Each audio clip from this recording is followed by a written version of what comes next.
ஆண்டவரும் இரட்சகருமாகிய இயேசு கிறிஸ்துவின் இடியினேற்ற நாமத்தில் அன்புக்குரிய சகோதரர்களே, உங்களை இந்த வீடியோ வாயிலாக சந்திப்பதில் மிகுந்த சந்தோஷம்.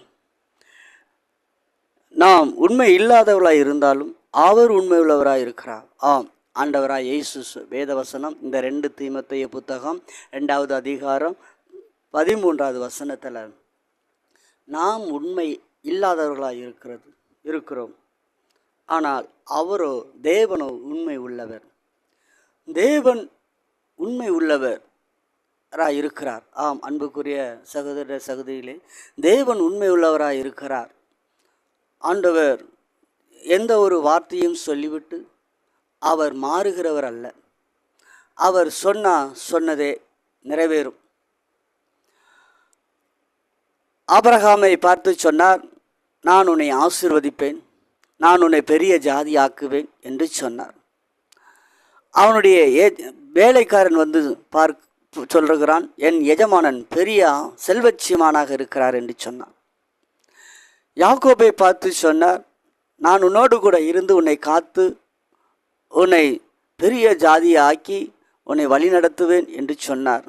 நான் சொன்னதை நிறைவேற்றும் வரை நான் உன்னை கைவிடுவதில்லை என்று சொன்னார். அதேபடி அவனை பெருகச் செய்தார்.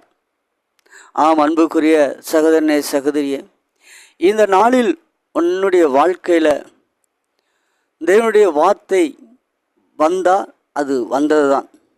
உன்னை ஆசீர்வதிப்பேன் என்று சொன்னால் கர்த்தர் உண்மையாகவே உன்னை ஆசீர்வதிப்பார். அவர் பொய் சொல்கிறவர் அல்ல. மனிதர்கள் சொல்லுவார்கள், செய்ய முடியாது. ஆனால் தேவனோ சொல்லி அது மாறாதவர், அதை கட்டாயம் நிறைவேற்றுகிறார்.